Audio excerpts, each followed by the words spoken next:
Free में आवास गरीबों के लिए, अधिवक्ताओं के लिए, शिक्षकों के लिए, चिकित्सकों के लिए, व्यापारियों के लिए, समाज के प्रत्येक तबके के लिए इस प्रकार की आवासीय सुविधा मिलनी चाहिए। क्योंकि इसमें जब हम किसी भूमाफिया से जमीन कब्जे से मुक्त कराते हैं तो वह जमीन हमें मिल जाती है, हम उसमें आवासीय सुविधा देंगे तो उसमें सस्ते में आवासीय सुविधा का लाभ प्रत्येक व्यक्ति को प्राप्त हो सकता है और प्रयागराज ने इसकी शुरुआत की है।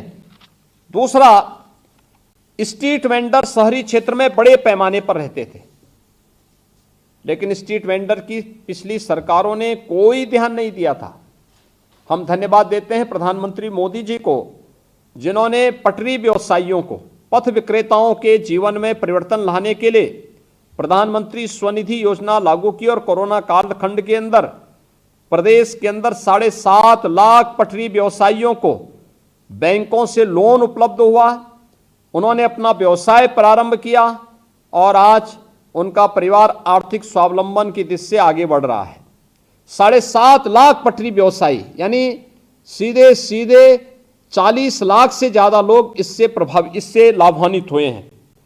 इसके साथ ही प्रदेश के अंदर स्वच्छ भारत मिशन के अंदर हमने लगभग 9 लाख व्यक्तिगत शौचालय नगर निकाय के अंदर बनाए और लगभग 70,000 सामुदायिक शौचालय भी नगरीय क्षेत्रों में बुनियादी सुविधाओं के लिए स्वच्छ भारत मिशन के अंतर्गत बनाने का कार्य किया। स्मार्ट सिटी मिशन के अंतर्गत भी आगरा, अलीगढ़, बरेली, झांसी, कानपुर, लखनऊ, मुरादाबाद, प्रयागराज, सहारनपुर और वाराणसी, ये 10 शहर केंद्र सरकार के साथ मिलकर के हम स्मार्ट सिटी मिशन के अंतर्गत इनका विकास कर रहे हैं। लेकिन साथ साथ 7 नगर निकाय हमारे ऐसे थे जो स्मार्ट सिटी के लिए भारत सरकार की गाइडलाइन में नहीं शामिल हो पाए थे, तो हमने तय किया कि हम राज्य शासन के माध्यम से इनका विकास करेंगे। इसमें अयोध्या है, गोरखपुर है, गाजियाबाद है, फिरोजाबाद है, मथुरा वृंदावन है, मेरठ है, शाहजहांपुर है। इन सब का समग्र विकास हमारी सरकार यहाँ पर कर रही है, जिसमें हम लोगों ने केंद्र सरकार के सहयोग से राज्य सरकार की तरफ से इंटीग्रेटेड ट्रैफिक मैनेजमेंट का सिस्टम हम वहाँ लागू कर रहे हैं। हम लोगों ने वहाँ पर कैसे विकास की विभिन्न योजनाओं को इसके साथ जोड़ने का कार्य किया है, आज ये किसी से छुपा हुआ नहीं है। स्मार्ट रोड बनाना, इसमें ITMS का है, स्मार्ट रोड का है, स्मार्ट पार्किंग का है, स्मार्ट स्कूल का है, सेफ सिटी योजना के साथ इसको जोड़ने का कार्यक्रम है। ये तमाम चीज़ें वहाँ पर चल रही हैं और आप देख रहे होंगे स्मार्ट सिटी मिशन में कन्वर्जेंस के माध्यम से उत्तर प्रदेश ने जो कार्य किया है, देश ने उसको स्वीकारा है और पूरे देश के अंदर उत्तर प्रदेश को स्मार्ट सिटी मिशन पे नंबर 1 का प्राइज मिला है, नंबर 1 प्राइज में अग्रणी प्राइज मिला है। मैं इसके लिए स्मार्ट सिटी मिशन के साथ जुड़े हुए अपने सभी नगर निकायों को हृदय से धन्यवाद देता हूं और उन सब का अभिनंदन भी करता हूं। अमृत योजना ये भारत सरकार की एक दूसरी महत्वपूर्ण योजना है, जिस योजना के माध्यम से हम नगरीय क्षेत्रों में वहाँ के पार्कों के विकास की व्यवस्था करने, वहाँ पर पेयजल की योजनाओं को लागू करने, सीवर सिस्टम को ठीक करने और तमाम अन्य कार्यक्रम वहाँ पर चल रहे हैं। 60 ऐसी सिटी प्रदेश के अंदर हैं जो अमृत योजना के अंतर्गत चयनित की गई हैं और वहाँ पे बुनियादी सुविधाएं उपलब्ध करवाने में भारत सरकार और राज्य सरकार मिलकर के कार्य कर रही हैं।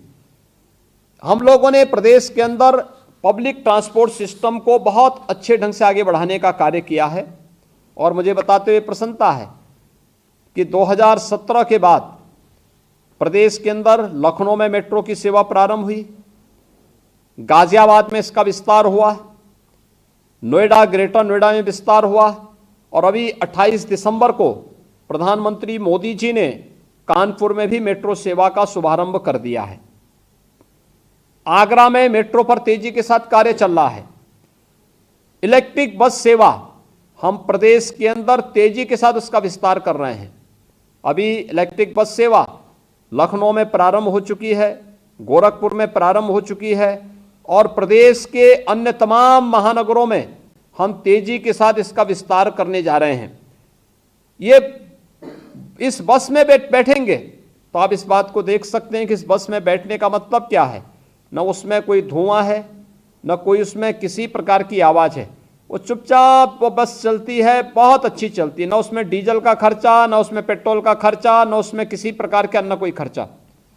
बिजली से, यानी चार्जिंग स्टेशन होते हैं, चार्जिंग करके ही वह बस सेवा अपनी प्रारंभ हो सकती है। बहुत अच्छी बस सेवा है और मुझे लगता है कि ये बदलते हुए उत्तर प्रदेश और बदलते हुए भारत की एक वह तस्वीर प्रस्तुत कर रहा है जो आज हर एक नगर निकाय के लिए आवश्यक है।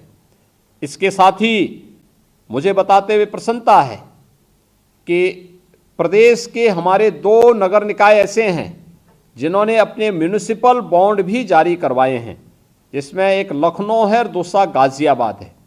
ये किसी भी नगर निकाय के लिए, क्योंकि जब हम लोग बॉम्बे स्टॉक एक्सचेंज के माध्यम से अपना बॉन्ड जारी करवाते हैं तो पहले उनकी व्यापक स्क्रीनिंग होती है, उसके लिए कुछ मानक होते हैं। उन मानकों पर खरा उतरने के बाद ही कोई नगर निकाय बॉन्ड जारी करवा सकता है और ये दोनों नगर निकाय इस दिशा में कदम बढ़ाए हैं। इनके वहाँ पर बॉन्ड जारी हुए हैं, तो म्यूनिसिपल बॉन्ड जारी करने का यह कार्य ऐतिहासिक कार्य है। इसके साथ ही निराश्रित गौ आश्रय स्थलों के निर्माण की कार्रवाई का कार्य भी नगर निकायों ने बेहतर तरीके से आगे बढ़ाने का कार्य किया है। बहुत सारे अन्य कार्य हैं जो हम लोगों ने प्रत्येक नागरिक के जीवन में परिवर्तनकारी बनाने की दिशा में नगर निकाय क्षेत्र में प्रारंभ किए हैं। और मेरी आज आप सबसे यही अपील होगी कि हमारे प्रदेश की लगभग 23 से लेकर 25% आबादी नगरीय क्षेत्रों में निवास करती है और नगरीय क्षेत्रों में निवास करने वाली इस बड़ी आबादी को लेकर के हम लोगों को एक बेहतर प्रयास प्रारंभ करने चाहिए और बेहतर प्रयास की दिशा में इस 1/4 आबादी के जीवन में परिवर्तन लाने के लिए हम सबकी एक सामूहिक जिम्मेदारी बनती है। कोरोना महामारी है तो स्वाभाविक रूप से कोरोना महामारी का ज़्यादा प्रभाव भी नगरीय क्षेत्रों में ही है, क्योंकि फ्रीक्वेंट आवागमन नगरीय क्षेत्रों में ज़्यादा है। दूसरा, आबादी घनी है, लोग नगरीय क्षेत्रों में मल्टी स्टोरी भवनों में भी रहते हैं और आवासीय क्षेत्रफल कम भी होने के नाते मार्केट में जाना, सब्जी मंडी में जाना, दूध मंडी में जाना, फल मंडी में जाना, ये बहुत सारी जगह ऐसी होती हैं, भीड़ भाड़ होने के नाते इन्फेक्शन की चपेट में जल्दी भी आने की संभावना बनी रहती है। और उस दृष्टि से मैं आज आप सबसे अपील करना चाहूँगा, जैसे ग्रामीण क्षेत्र में ग्राम प्रधानों ने बेहतरीन प्रयास किया और ग्रामीण क्षेत्र में ग्राम प्रधानों ने निगरानी समिति की अध्यक्षता करते हुए वहाँ पर बेहतरीन कार्य किया है। ग्राम प्रधान, आंगनबाड़ी, आशा वर्कर, एएनएम, पंचायती राज विभाग के कर्मी, राजस्व विभाग के कर्मी, ये सभी लोग मिलकर के लगभग 10 से 12 लोगों की एक टीम हर एक नगर निकाय में डोर टू डोर सर्वे का काम करती है। हर संदिग्ध व्यक्ति को जिसमें सर्दी है, जुकाम है, खांसी है, उसे मेडिसिन किट उपलब्ध करवाती है। अगले 24 घंटे के अंदर किसी व्यक्ति में लक्षण दिखाई देते हैं तो उसको मेडिसिन उपलब्ध, यानी अगले दिन आरआरटी की टीम जाकर के उनका टेस्ट भी, आरटी-पीसीआर की टेस्ट भी कर लेती है। अगर उस व्यक्ति में कोरोना पॉजिटिव आया और उस व्यक्ति के घर में अलग से रहने की व्यवस्था नहीं तो उस व्यक्ति के लिए होम आइसोलेशन की व्यवस्था की जाती है। नहीं है तो उन्हें हॉस्पिटल पहुंचाने का कार्य होता है। अगर होम आइसोलेशन की व्यवस्था है तो नियमित रूप से उसकी समीक्षा करना, उनके उपचार की व्यवस्था करना, उनको हर प्रकार की सुविधाओं का लाभ देना, ये कार्य लगातार ग्रामीण क्षेत्र में चल रहा है। सभी 58,189 ग्राम पंचायतों में कार्य नगरीय क्षेत्रों में चल रहा है। मेरी शहरी क्षेत्र, ग्रामीण क्षेत्र में चल रहा है और नगरीय क्षेत्रों में मेरी आज अपील होगी कि हमारे प्रदेश के अंदर लगभग 14,000 वार्ड हैं। जो नए और पुराने हमारे जितने नगर निकाय, इन सबको हम जोड़ लेंगे कि 700, जो हमारे पास कुल प्रदेश के अंदर 734 नगर निकाय हैं, इन 734 नगर निकायों में लगभग 14,000 वार्ड हैं। 14,000 वार्डों में निगरानी समिति पार्षद की अध्यक्षता में या वहाँ के किसी सीनियर सिटीजन की अध्यक्षता में हमारे नगर निकाय के चेयरमैन अगर गठित करते हैं तो उसका बहुत लाभ होगा। एक, हम अपने नगर निकाय की नियमित दिनचर्या के साथ उनको जोड़ें। स्वच्छता है, सैनिटाइजेशन का है, सॉलिड वेस्ट मैनेजमेंट का है, निराश्रित गौआश्रय स्थल बनाने यानी कान्हा उपवन के कार्यक्रम को तेजी के साथ आगे बढ़ाने का कार्य है, या इस भीषण शीतलहरी में रेन बसेरे की व्यवस्था हर जरूरतमंद के लिए अपने अपने वार्ड या मोहल्ले में स्थापित करने की कार्रवाई हो। ये कार्यक्रम एक बहुत पवित्र कार्यक्रम है। एक तो इसके साथ हमें जोड़ना होगा। दूसरा, ये निगरानी समितियां नगरीय क्षेत्रों में जरूरतमंद लोगों को, जिनका कोई आय का स्रोत नहीं, जिनके पास कोई भी इनकम नहीं, जिसके पास कुछ भी सुविधा नहीं, कम्युनिटी किचन के माध्यम से उन्हें लंच पैकेट उपलब्ध करवाने का कार्य भी कर सकती है। जिनको राशन नहीं मिल रहा है, जिनको कोई सुविधा नहीं मिल रही है, जिनके पास कोई काम धाम नहीं है, जिनके पास किसी भी प्रकार का व्यवसाय नहीं है, उन लोगों के लिए कम्युनिटी किचन की व्यवस्था, डोर टू डोर स्क्रीनिंग की व्यवस्था। हर दिन नगर निगरानी समिति एक बार बैठे, 10 लोग हैं, अगर 100 घर ले लेंगे कि हमें इन 100 घरों में आज स्क्रीनिंग करनी है। 100 घर नहीं भी लेते, 25 ही घर भी ले लेंगे तो 25 घर आज, 25 कल, 25 परसों, तो पूरा मोहल्ला मुझे लगता है कि एक सप्ताह में कवर हो जाता है।